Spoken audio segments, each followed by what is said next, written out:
Assalamualaikum warahmatullahi wabarakatuh. Mari menanggapi apa yang telah diperbuat oleh Menak, juga oleh Ketua Elkam Sumbar. Menak Yakut, Ketua Elkam Sumbar adalah Dr. Andus Haji Fauzi Bahar MSI, Let pensiunan Letkol Laut. Dan menanggapi Buya Jelita Patulloh dan lain-lain tanggapan saudara-saudari di medsos ini. Untuk saudara-saudari di medsos ini, rata-rata hanya berkomentar dan cuma memperkeruh suasana tanpa mau berkorban. Tanpa mau berkorban secara materi, tanpa mau berkorban ke lapangan. Mengenai si Fauzi Bahar, Ketua Elkam Sumbar,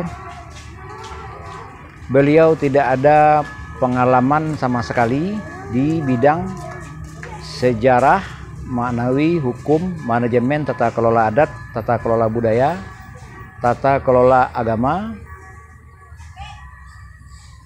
ya, terutama maknawi apa-apa yang beliau ucapkan di ranah adat.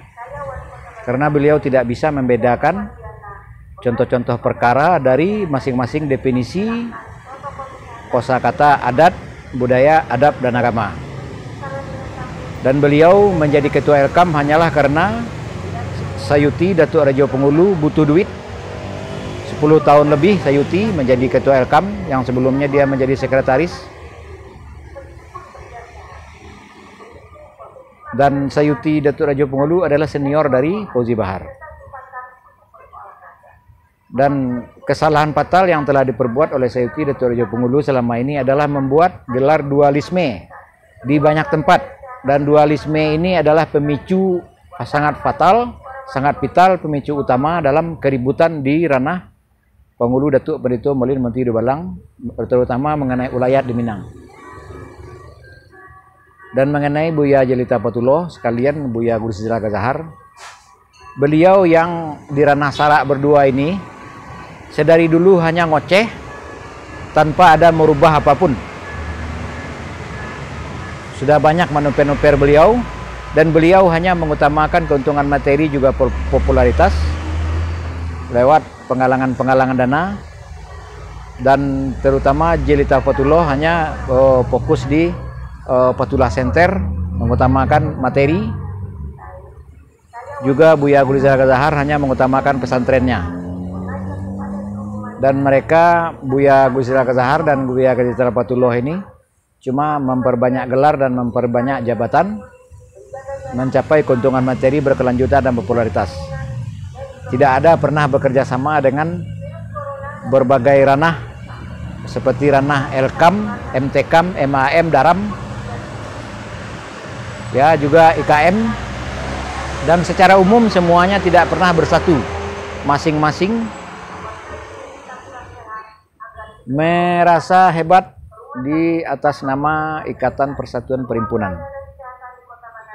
Dan secara umum juga, baik itu Jelita Patulloh, Buya Zulhamdi, Buya Guru Sejarah Gazahar, Sayuti Datuk Rajo Pengulu, maupun si Fauzi Bahar,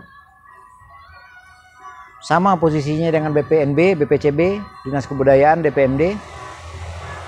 Masalah sejarah saja tidak pernah tuntas di Minang sampai saat ini. Seharusnya realitas sejarah itu hanya satu versi. Dan kata kunci untuk seseorang masih terdoktrin modifikasi sejarah adalah selama masih menganut versi Pagaruyung, selama masih menganut versi Aditya Warman di Minang.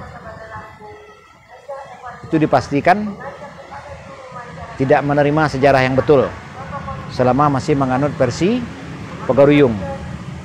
Karena Rauda Taib, Bagindo Armen, Pari Taib sampai saat ini masih meminta pengakuan. Walaupun realitanya situs-situs sejarah diakui oleh BPNB, BPCB, Dinas Kebudayaan Pariwisata, tetapi tokoh pelaku sejarahnya tidak. Jika memang konsisten masalah Pagaruyung, tentu saja sudah mengakui Rauda Taib Bagindo Armen Sultan Taib sebagai penerus kerajaan Pagaruyung. Sehubungan sejarah Pagaruyung ini abu-abu, tidak jelas, dan 100% hanyalah rancangan Belanda. Ya, makanya tidak ada kejelasan sampai saat ini. Padahal kerajaan yang pertama kali diserang oleh Belanda, dibakar oleh Belanda, bukanlah di lokasi yang saat ini. Lokasi saat ini 2 kali terbakar. Dan itu adalah banyak kejadian aneh, dan itu tanda-tanda leluhur terkecil hati. Ya, kerajaan yang dibakar oleh Belanda bukanlah di posisi saat ini. Jadi semenjak istana pertama kali dibakar oleh Belanda, itu seluruh pihak kerajaan terusir dari Minang, dan hanyalah kacung-kacung yang tinggal, dan kacung-kacung inilah yang bekerja sama dengan Belanda memodifikasi sejarah, dan itulah yang dilanjutkan oleh BPNB, BPCB sampai saat ini. Jadi di Minang itu sendiri, silahkan dilihat pada konten channel YouTube ini, dari tanggal 31 Oktober 2021 sampai Januari 2022 keliling di Minang, itu mengumpulkan pengakuan secara tertulis 50 lebih ketua Karapatan Adat Nagari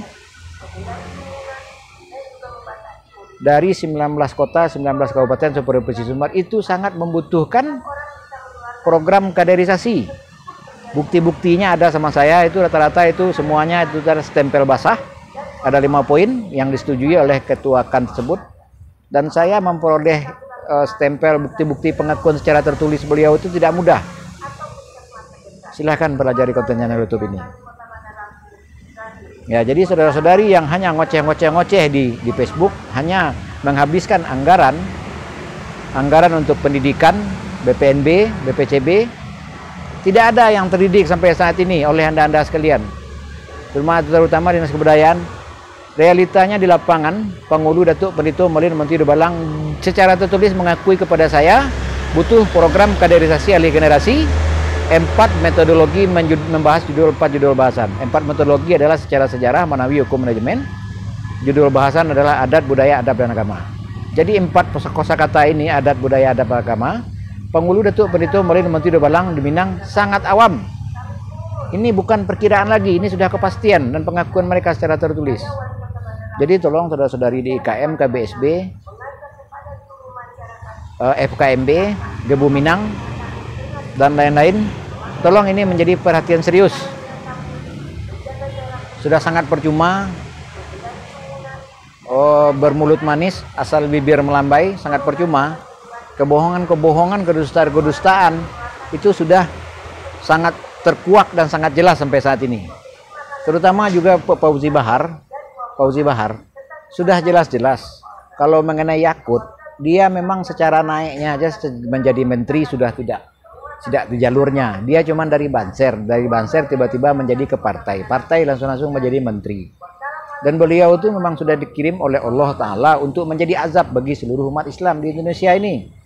Karena apa? Karena umat Islam di seluruh Indonesia ini tidak pernah konsisten 2 kalimat syahadat, tidak pernah memberlakukan hukum Islam, dan tidak pernah konsisten. Dan rata-rata mubalik hanya menjual ayat-ayat Allah, dikarenakan bahasa agama, bahasa ajaran agama Islam di segala aspek, lalu mendapat keuntungan materi berkelanjutan dan popularitas. Ya, silakan diambil contoh kepada anak-anak teknik, misalnya teknik pertanian atau Universitas Pertanian. Anak pertanian itu setelah selesai kuliah mempergunakan ilmunya mulai dari membibit, merawat, panen, terus ke pasaran, barulah menerima uang. Sementara para mubalik cuma memakai bahasa agama lalu langsung dapat uang. Itu contoh nyata ya. Silahkan dikunjungi juga channel YouTube Andi Khalifah ABSSBK, dan yang lebih terdahulu lagi channel YouTube Andi Rajo Minang. 3 channel YouTube tersebut, Andi Khalifah Minang Onesiawi ini yang terbaru, channel YouTube Andi Khalifah ABSSBK, dan channel YouTube Andi Rajo Minang. 1 nomor customer service yaitu 082179045777. Baik, silakan berkunjung ke akun Facebook Pengulu Merapa Alam, silakan berkunjung ke Instagram Minang Onesiawi. Cukup sekian, terima kasih. Silakan tinggalkan komentar dan silakan share, silakan di subscribe. Silahkan diputar ulang video ini jika kurang paham. Jika masih kurang memuaskan, silahkan hubungi nomor HP biasa plus WA tadi 0821 790 4577.